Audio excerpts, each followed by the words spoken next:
علیہ وسلم نے فرمایا جب کوئی بندہ توبہ کرتا ہے ہم توبہ کا رٹا لگاتے ہیں، یا اللہ میری توبہ یا اللہ۔ اور توبہ کا تو مطلب یہ ہے کہ پچھلے گناہوں سے پکی توبہ، آج کے بعد یہ غلطی نہ کرنے کا پکا وعدہ۔ تو نے ساری شب برات رو کے گزاری ہے، 50 بجے جوڑنے کا ارادہ ہے تیرا، آج کے بعد رشوت تو نہیں کرے گا، ملاوٹ تو نہیں نہ کرے گا، یہ توبہ ہے۔ اور اگر سارے کام اسی طرح کرنے تو پھر توبہ کا رٹا ہے، جتنا مرضی لگاؤ۔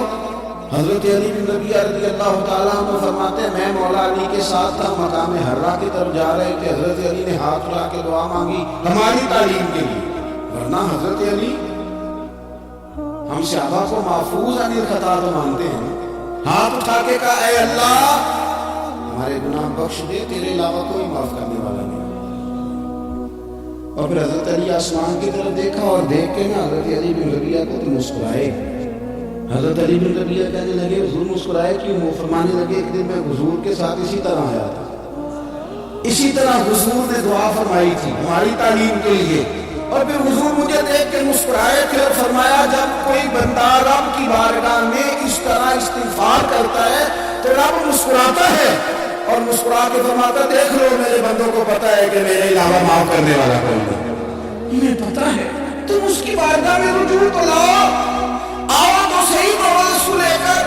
اقبال کہتے ہیں کہ موتی سمجھ کے شان میں کریمی نے چن لیا، قطرے تو گرے میرے اپنے وفار کے، دو میں نے آنسو بہائے تھے تو اس کے کرم نے تو موتی سمجھ کے چن لیا۔ سنو نا حضور اس استغفار کو اللہ کو یار رات کو توبہ کر کے سونا چاہیے ہمیں۔ کچھ غلطیاں ہم کرنا نہیں چاہتے پر ہم سے ہو جاتی ہیں، کچھ دل ہم توڑنا نہیں چاہتے پر وہ ٹوٹ جاتے ہیں، ہماری مجبوری ہوتی ہے ٹوٹ جاتے ہیں۔ رات کو اس کی بارگاہ میں ہاتھ باندھ کے کشکول طلب دراز کر کے خوب استغفار پڑھنا چاہیے کہ مالک بندے ہیں کیا کریں، نفس کا ساتھ ہے، دنیا کا ساتھ ہے، خواہشات نفسانیہ، مالک معاف کر دے، درد سے توبہ، رسم نہ ہو، کہانی نہ ہو، لفظ نہ ہو، جملے نہ ہو، اور جناب ایسے لوگوں کے بیچ بڑے ہاتھ باندھ کے اور بڑا کوئی ضرورت نہیں، آپ اکیلے اپنی چارپائی پہ بستر کے اندر منہ دے کے بھی درد سے کہے کہ نا معاف کر دے تو وہ تو مہربانی بڑھے۔ میرے نبی پاک صلی اللہ علیہ وسلم مثال دیتے فرمایا ایک آدمی صحرا میں جا رہا، صحابہ سے حضور خطاب کر رہے ہیں، فرمایا ایک آدمی صحرا میں جا رہا تھا، اس نے اپنی اونٹنی پہ کھانا پانی پیسے ہر چیز رکھی ہوئی تھی، صحرا تھا بہت بڑا، درمیان صحرا کے گیا تو تھوڑا سا سستانے کے لیے آرام کرنے کے لیے اونٹنی سے نیچے اترا، اب اس نے اونٹنی کی لگام اونٹنی کی نکیل اپنے سرانے کے نیچے رکھی، ہاتھ کے ساتھ پکڑی اور سو گیا۔ تھوڑی ہی دیر کے بعد جب اس کی آنکھ کھلی تو دیکھا اونٹنی غائب ہے۔ صحرا میں وہ پیدل نہ آگے جا سکتا ہے نہ پیچھے جا سکتا ہے، نہ دائیں نہ بائیں، کھانے کو روٹی نہیں، پینے کو پانی کا قطرہ نہیں، تھوڑا ادھر بھاگا ادھر بھاگا، تھک گیا۔ کئی معمول فرماتے ہیں وہ پوری طرح نڈھال ہو گیا اور مایوس ہو گیا، مایوس ہو کے دوبارہ اسی جگہ کے لیٹ گیا جہاں پہلے لیٹا تھا، انتظار کرنے لگا کہ موت ہی آئے گی، آخری وقت ہے، نہ میں پیدل یہ صحرا کراس کر سکتا ہوں، نہ پیچھے جا سکتا ہوں، نہ کھانا ہے نہ پانی ہے، سوائے موت کے کوئی سہارا نہیں۔ حضور فرماتے ہیں وہ رستے میں دوبارہ لیٹ گیا، اچانک اس نے رخ بدلا تو اونٹنی سامنے کھڑی تھی۔ حضور نے صحابہ سے پوچھا بتاؤ نا اسے بھلا کتنی خوشی ہوگی؟ یا رسول اللہ اسے نئی زندگی مل گئی ہے۔ آپ دیکھیں نا سارے ڈاکٹروں نے کہہ دیا کہ اس کے تو گردے معدہ جگر ہر چیز ختم ہے، گھر لے لو خدمت کرو، ہر طرف پریشانی ہے۔ وہ بندہ بھی سمجھ گیا ہے کہ آخری وقت آ گیا، کل جاؤں پرسوں جاؤں، تیاری ہو گئی، سب لوگ آ گئے، باہر والے بھی آ گئے، یہ ماحول ایک عجیب رنگ اختیار کر گیا۔ اچانک ایک ڈاکٹر نے آ کے کہا نہیں نہیں غلطی لگ گئی تھی، مجھے بتائیے انداز کیا ہوتا ہے؟ بغیر دوائی کے بندہ اٹھ کے کھڑا نہیں ہو جاتا، او میں تو بچ گیا ہوں۔ نبی پاک صلی اللہ علیہ وسلم فرمانے لگے اس کی اونٹنی مل گئی، بتاؤ بھلا اسے کتنی خوشی ہوگی؟ یا رسول اللہ وہ تو دوبارہ دنیا میں آ گیا۔ حضور فرمانے لگے اسے کچھ بھی خوشی نہیں ہوئی، جب کوئی رب کا گناہ گار بندہ آ کے توبہ کرتا ہے رب کو اس سے کئی گنا زیادہ خوشی ہوتی ہے۔ میرا بندہ آ گیا، میرا بندہ آ گیا، میرے گھر آ گیا، اس نے آنسو بہائے ہیں، اس نے کہا اللہ میں تیرا ہی ہوں، تیرا ہی رزق کھاتا ہوں، تیری ہی زمین پہ رہتا ہوں، تیرے نام سے میری سانسیں چلتی ہیں۔ وہ آ گیا، فرمایا اس اونٹنی والے سے زیادہ رب کو خوشی ہوتی ہے جب گناہگار آگے بڑھا کر۔ گناہگاروں کے آنسو اس کی بارگاہ میں بڑے مقبول ہیں، لیکن ہم رسم ادا کرتے ہیں، توبہ نہیں کرتے۔ ہم اپنے آپ کے ساتھ دھوکہ کرتے ہیں، جھوٹ بولتے ہیں۔ ہم بندہ کو ناراض ہو جائے تو ہمیں کوئی نیند آتی، اس کے گھر چلے جاتے ہیں۔ ہم اپنے سارے رشتوں کو، تعلقات کو مینٹین کر کے رکھنے کے عادی ہیں۔ ہمیں پتہ ہے کہ وہاں میں نہیں جا سکا تو بیٹا بھیجتا ہوں، فلاں شادی میں میں نہیں جا سکا تو بھتیجا بھیجتا ہوں، بھائی بھیجتا ہوں۔ ہر تعلق کا ہم نے خیال رکھا تو روٹ نہ جائے۔ لیکن کمال ہے یہ نہیں سوچا کہ اگر رب روٹ گیا، جب وہ روٹ جائے نا تو سارے رشتے ہی بندے کے پاس موجود ہوں تو کوئی کارآمد نہیں ہوتی، پھر کروڑوں روپیہ جیب میں ہوں تو ڈاکٹروں کی دوائیاں اثر نہیں کرتی۔ وہ روٹ جائے تو پھر انسان اس طرح سے پھسلتا ہے کہ بڑے بڑے اس کے پاس دروازے ہوتے ہیں پر کسی جگہ اس کا ہاتھ نہیں لگتا۔ خدا خیال کرے، دنیا روٹتی ہے تو روٹ جائے، رب رسول ناراض نہ ہونا، اس کا خیال کرے۔ حضور فرماتے ہیں وہ مسکراتا ہے، اسے خوشی ہوتی ہے جبکہ اس کا بندہ اس کی طرف رجوع کرتا ہے۔ میرے عزیزو، رسول پاک صلی اللہ علیہ وسلم نے ان لوگوں کے تذکرے کیے جنہیں دیکھ کے رب مسکراتا ہے۔ ہم نا گناہگاروں پر بھی فتویٰ دینے میں جلدی کرتے ہیں اور نیکی پر بشارت دینے میں بھی جلدی کرتے ہیں، حالانکہ یہ ہماری ذمہ داری نہیں ہے۔ پتہ نہیں اللہ تعالیٰ کس کو کب توفیق توبہ دے کے اپنے قریب کر لے، لیکن بڑی جلدی ہے، بڑی جلدی فتویٰ دینے میں۔ اور یہ فتویٰ صرف مفتیوں کا نہیں رہ گیا، یہ میری طرح کے، آپ کی طرح کے ڈھیروں لوگ ہیں جنہوں نے جیب میں فتوے ڈالے ہوئے۔ بھئی آپ نے کیوں ذمہ داری لے لی ہے جنت میں داخل کرنے کی اور نکالنے کی؟ یہ تو میرے رب کریم کا کرم ہے، وہ جس کو چاہے جب چاہے جتنا چاہے عطا کرے۔ لیکن کچھ لوگ نا بڑے پکے ہو گئے ہیں کہ شاید جو میں سوچ رہا ہوں وہی درست ہے۔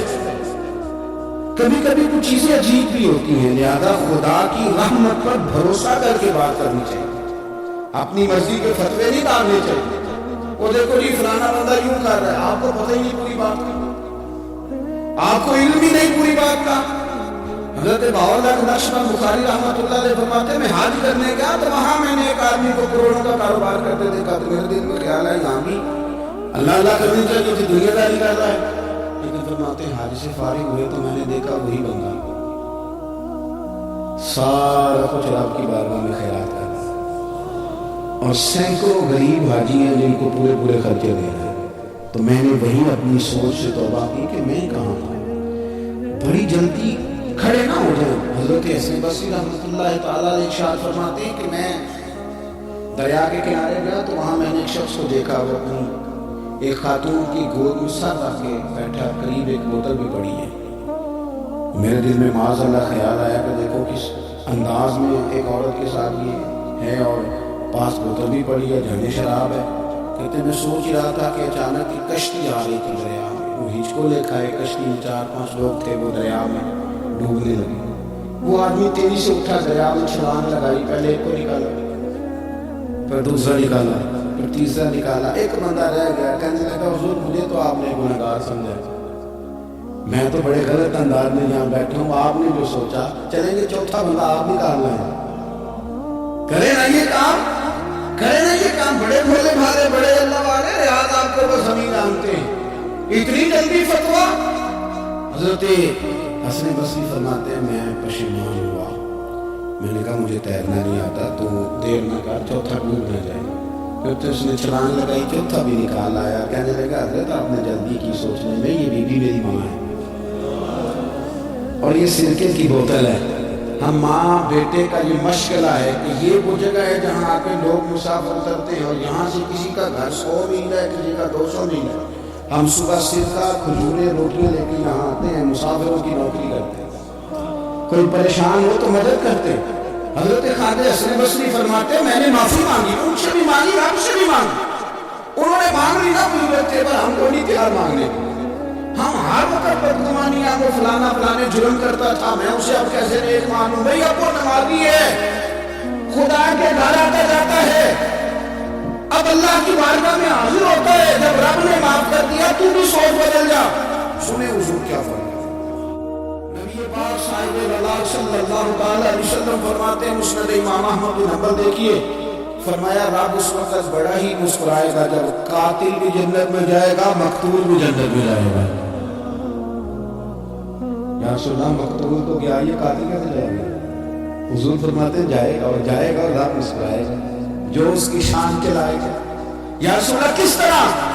تو نبی پاک صلی اللہ علیہ وسلم فرمانے لگے اس نے ایک مومن کو قتل کیا تھا, وہ شہید ہو کے جنت میں چلا گیا. اب اللہ نے بعد میں اسے توبہ کی توفیق دے دی. پہلے اس نے کلمہ پڑھا, پھر یہ میدان میں اترا, کافروں سے لڑا, یہ شہید ہوا, رب نے اسے بھی جنت دے دی. قاتل بھی جنت میں, مقتول بھی جنت میں. اور بات اتنی انوکھی ہے کہ رب دیکھ کے مسکرا رہا ہے جو اس کی شان کے لائق ہے. ہم جلدی میں ہیں, ہم انتظار نہیں کر رہے کہ شاید توبہ کر جائے, ہم انتظار نہیں کر رہے. لیکن میرے عزیز اتنی جلدی نہ کریں. سوچوں کا صاف ہونا, ذہنوں کا پاک ہونا, اور لوگوں کے بارے میں گمان کا اچھا ہونا. آپ کسی نفسیات کے ڈاکٹر کے پاس چلے جائیں, اسے کہیں ٹینشن بڑھی ہے, میں ان کے مضامین پڑھتا رہتا ہوں, وہ سب سے پہلا سبق آپ کو یہ پڑھائیں گے کہ اچھا سوچا کریں. اچھا سوچنے سے بندہ تندرست رہتا ہے. کس سے بندہ تندرست رہتا ہے جی؟ واقعی یعنی اس والے پڑوسی کے بارے میں بھی اچھا سوچنا ہے کام میں, اس والے کے بارے میں بھی, چھوٹے بھائی کے بارے میں بھی اچھا سوچنا ہے, اور بڑے کے بارے میں بھی اچھا ہی سوچنا ہے. یعنی اپنی برادری قبیلے کے بارے میں بھی اچھا سوچیں, جو قبیلے کا نہیں اس کے بارے میں بھی چلیں تھوڑا سا اچھا سوچ لیں. اپنے بارے میں تو اچھا سوچا ہے بڑا. میں کہتا ہوں کہ ہم اپنی غلطیوں سمیت اپنے آپ سے بڑا پیار کرتے ہیں, اور دوسرے کی ایک غلطی نظر آ جائے تو ہمیں گھینا نہیں لگ جاتی ہے. آپ جلدی نہیں کریں, مالک نے موقع دیا ہے, نہ وہ کسی کا رزق چھین رہا ہے نہ سانسیں چھین رہا ہے, وہ اپنی زمین پہ چلنے بھی دے رہا ہے, رہنے بھی دے رہا ہے. تو جب اس نے موقع دیا ہے آپ بھی تھوڑا موقع دیں.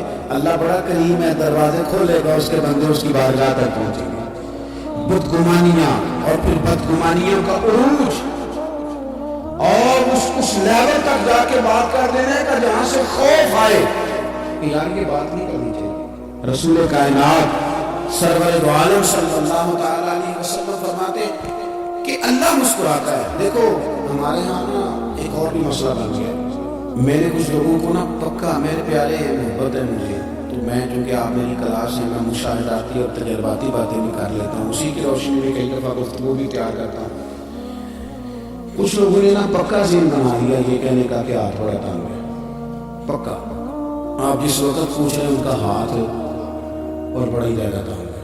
آپ یقین کریں بہن کا جو خامد ہے وہ کہہ رہا ہے کہ حصہ لے کے آ, تیرے بھائیوں کی کمائی تو نہیں, تیرے ابا کی لے کے آ. وہ بیچاری اس کی محنتیں کر رہی ہے, کہتی ہے اگر جاؤں گی نا تو وہ کہیں گے حصہ لے جا, آج کے بعد میرے گھر نا, میرا دروازہ نہ بند کرو, مہربانی کرو. اور بھائی سے بات کرتی ہے تو کہتا ہے ہاتھ تھوڑا تنگ ہے, جب ٹھیک ہوگا تو دے دوں گا. نہ کریں گے. ہمارے اپنے تڑپتے رہتے ہیں اور ہماری دولتیں اندر پڑی رہتی ہیں. ہمارے اپنے چھوٹی چھوٹی ضروریات کے لیے پریشان ہوتے ہیں, لیکن ہم بڑے بڑے بہانے ہمارے پاس کہتے ہیں یہ نکما ہے, یہ نکٹو ہے, یہ کام نہیں کرتا, اس میں فلانا ہے, وہ فلانا ہے, بھلے میں نے نہیں ساتھ چلتا. احساس جب آپ کے اندر پیدا ہوتا ہے نا, احساس جب کسی کے لیے آپ حساس ہوتے ہیں, آپ کو بھی سرور حاصل ہوتا ہے. نہ کریں یہ کام کہ آپ کو اللہ نے غصت دی اور ہر وقت آپ حاضران کو لے کر بنا ہوگا, ہر وقت آپ یہ کہہ رہے ہیں میں بڑی آزمائش میں ہوں, جب خدا نے آپ پہ نہیں ڈالا تو اتنے جھوٹ بولنا صرف اس لیے تو میرے پیسے بچ جائیں, صرف اس لیے کہانی سنانا کہ حالات میرے بڑے خراب ہیں کہ کوئی بندہ میرے سے کوئی تھوڑا بہت قرض نہ مانگ لے. سنو, نبی پاک صلی اللہ علیہ وسلم کے پاس مہمان آ گیا, بخاری مسلم ہے, حضور نے ازواج مطہرات کے گھروں میں پیغام بھیجا کوئی چیز ہے ضیافت کے لیے, یا رسول اللہ کچھ بھی نہیں, یہ دو جہاں کے شاہ اور پاس کچھ رکھتے ہیں, دو جہاں کی نعمتیں ہیں ان کے خالی آپ, یا رسول اللہ کوئی چیز بھی نہیں. حضور نے صحابہ کے مجمع پہ نظر ڈالی, یا رسول اللہ صلی اللہ علیہ وسلم حکم ہو. حضور فرمانے لگے تم نے شکر بندہ ہے کچھ سے گھر لے گئے روٹی کھلائے. ایک صحابی اٹھے فوراً, حضور میں لے کے جاتا ہوں کھانا کھلاتا ہوں. فرماتے ہیں میرے گھر میں صرف بچوں کا کھانا تھا, یہ نہیں کہ فریزر بھرا ہوا ہے نعمتوں سے، صرف بچوں کا. یہ نہیں کہ کسی کو دے کے اپنی ہنڈیا پہ برتن دے لیا، صرف بچوں کا کھانا. کہتے گھر گیا بیوی سے کہا کیا کیفیت ہے، کہنے لگے بچوں کی روٹیاں. میں نے کہا بچے سلا دے، صبح ناشتہ کر لیں گے. تو کہنے لگی آپ کیا کھائیں گے؟ تو میں نے کہا نہ میں کھاؤں گا نہ تم کھائے گی، مہمان بھی نبی پاک کا ہے. اچھا اب ذرا تجویز دیکھو میاں بیوی کی سوچی آپس میں. کہتے ہیں کھانا لگا دینا، کیونکہ ایک کا بندے کا کھانا ہے. اپنی غربتوں کا ہر جگہ اظہار کرنا، رونا رونا. یہ دیکھو غربت کیسے چھپائی جا رہی ہے. اس کو کہا نہیں کہ چل تو تھوڑا رحم کھا، تو آیا ہے تو تھوڑا رحم کھا. یہ نہیں کہا اٹھ کے نا تو کھانا رکھنا اور اٹھ کے نا چراغ ٹھیک کرنے کے بہانے بجھا لینا. ہم دنیا والوں کے سامنے کیوں اپنے دکھ بیان کریں؟ ہم جو کہیں گے رب رسول کی بارگاہ میں کہیں گے. تو نہ چراغ ٹھیک کرنے کے بہانے. اہلیہ اٹھی کھانا دینے کے بعد چراغ ٹھیک کرنے کے بہانے بجھا دیا. خامد بھی ہاتھ چلاتے رہے، بیوی کبھی برتن رکھتی کبھی اٹھاتی، پتہ چلے کہ کھانا کھا رہے ہیں. کھانا کھایا جا رہا ہے. کہتے ہیں مہمان پیٹ بھر کے کھانا کھا گیا. یہ کام ہوا رات کے اندھیرے میں. اس وقت ہوا جب چراغ بھی بند تھا. اس وقت ہوا جب کوئی دیکھنے والا نہیں تھا، کسی پڑوسی کو بھی خبر نہیں تھی. فرماتے ہیں صبح کے اجالے میں اس مہمان کو لے کے مسجد نبوی میں نے قدم رکھا تو نبی کریم نے فرمایا رات جو تم نے کام کیا ہے نا اسے دیکھ کے میرا رب بڑا مسکرایا ہے. اللہ بڑا مسکرایا ہے. اللہ تر دامنی پہ شیخ ہماری نہ جائیے، ہم دامن نہ چھوڑ دیں تو فرشتے وضو کریں. یہ شان ہے صحابہ کی. نبی کریم علیہ السلام نے فرمایا رب رات مسکرایا تیرا یہ انداز دیکھ کے. اس نے قرآن نازل کیا وَيُؤْثِرُونَ عَلَىٰ أَنفُسِهِمْ وَلَوْ كَانَ بِهِمْ خَصَاصَةٌ. کچھ لوگ وہ ہیں جنہیں بڑی بھی ضرورت ہو تو دوسروں پر احسان کر دیتے ہیں، قربانی دے دیتے. رب مسکرایا ہے. اندر پیسے رکھے ہوئے ہیں، اندر پیسے رکھے ہوئے ہیں اور بہن آ کے محنت کر رہی ہے کہ بھائی حالات بڑے خراب ہیں، تھوڑی سی مہربانی کر. تو کہتے ہیں بہن پردہ یہ ہے بس. کیسے بتاؤں تو حالات میں کیا بتاؤں، کام کتنی مشکل سے چلتا ہے. یہ پردہ یہ بس. بہرحال اگر تم نے کہا ہے نا 50,000 تو میں زیادہ نہیں 20 کو دے دوں گا تجھے. وہ بھی خاصی نیکی کرتی، وہ بھی بتا سکھا کے. رات اماں پہ علیحدہ سے شان چڑھاؤں گا، ابا پہ علیحدہ سے چڑھاؤں گا کہ تمہاری بیٹی کے ساتھ آؤں گا. سارے علاقے کو ایسے ہی بتاؤں. اور وہ غریبنی بیچاری 20,000 لے کے گھر گئی ہے، پھر سفارشیں کر رہی ہے کہ مہربانی کرو. میں نے ایسے بھی دیکھے ہیں پہلے بیوی کو پکڑاتے تم دے، اس لیے کہ پھر وزیر اعظم تو ڈنڈا نکال لے گا تو بڑا مشکل ہو جائے گا پھر گھر میں رہنا. لہٰذا وہ یہ تو آگے لا. یہ کیا لہجہ ہے آپ کا؟ یہ تو کسی کو بھی دے تو چھپا کے دینے کا ہوگا. کسی کو بھی دے تو ہمیں حکم یہ ہے کہ سیدھے ہاتھ سے دینا ہے، الٹے کو خبر. اور یہ تو بالکل ہی اپنے ان پر تو پردہ پوشی آپ کے لیے ویسے ہی ضرورت تھی. میرے عزیز رب مسکراتا ہے. میرے نبی پاک علیہ السلام نے یہ اعمال ہمیں بتائے جن پر اللہ مسکراتا ہے، خوش ہو. اور بعض لوگوں کو حضور نے نامینیٹ کیا. حضرت سعد بن معاذ رضی اللہ تعالیٰ عنہ عظیم صحابی تھے. یہ وہ خوبصورت صحابی ہیں جن کی جنازے کو کندھا میرے نبی پاک نے عطا فرمایا. حضور نے کندھا عطا فرمایا. کمال نرخ بازار محبت کا انوکھا ہی ہو گیا. خود خریداروں میں شامل آ کے مولا ہو گیا. حضور نے کندھا دیا. حضرت سعد بن معاذ رضی اللہ تعالیٰ عنہ کا جب جنازہ اٹھا ان کی والدہ رو پڑی، بڑے درد سے. ماں تھی نا، ان کی آواز جب حضور تک گئی تو نبی پاک نے فرمایا آنسوؤں کو روک لے، آواز کو کم کر لے. تیرے بیٹے کی تو جب روح پرواز ہوئی ہے تو رب مسکرائے. جس کے آنے پہ رب راضی ہو مسکرا دے جو اس کی شان کے لائق ہے. یہ تو وہ لوگ ہیں کہ جن کے جانے پر نا رب، کسی نے کہا تھا کہ میرے مرنے پہ ہر سو شور مچ جائے گا، دیکھو گے میرے مرنے پہ ہر سو شور تم پتہ چل جائے گا جب ہم جائیں گے. میرے مرنے پہ ہر سو شور مچ جائے گا، دیکھو گے. اور کہتے ہیں الوداع سرکار کو تشریف لائیں گے. اور درویش کہنے لگے بات مرن دے مکھڑا میرا ہو جاوے جے تازہ. پھر سمجھ لینا محبوب میرے نے آن پڑے ہے جنازہ، اور عاشق کا جنازہ ہے. ذرا دھوم سے نکلے اور محبوب کی گلیوں سے ذرا گھوم کے نکلے. فرمایا کہ ان کے تو جانے پہ رب کریم. اور حضور نے ایک دعا بھی دی. حضرت ابو طلحہ رضی اللہ تعالیٰ عنہ صحابی تھے, ان کا وصال ہو گیا تو حضور نے دعا بھی دی. فرمایا یا اللہ جب میرا طلحہ آئے نا تو اس سے مسکرا کے بات کرنا, یہ تجھ سے مسکرا کے بات کرے جو تیری شان کے لائق. تو اللہ تعالیٰ غائب درجے راضی ہوتے. ایک دفعہ پھر بات دہراتا ہوں, جو میدان میں ڈٹ کے شہید ہو رب اسے دیکھ کے مسکراتا ہے جو اس کی شان کے لائق. جو توبہ صحیح کرے سچی کرے رب انہیں دیکھ کے مسکراتا ہے وہ اس کی شان کے لائق ہے. جو نماز کے لیے صفے بنائے رب انہیں دیکھ کے مسکراتا ہے. جو جہاد کے لیے صفے بنائے رب دیکھ کے مسکراتا ہے. جو لوگ صبح پچھلے پہر اٹھ کے عبادت کریں رب انہیں دیکھ کے مسکراتا ہے. اور جو کبھی کبھی بھوکے رہ کے دوسروں پر قربان کر کے احسان کر دے رب انہیں دیکھ کے مسکراتا ہے. بہت بڑی فضیلت ہے. اللہ ان سارے کاموں میں سے کسی ایک کام پہ ہمیں بھی لگا دے تاکہ یہ بڑی فضیلت اللہ تعالی ہم گناہگاروں کے حصے میں بھی فرما دے. آخر دعوانا الحمدللہ.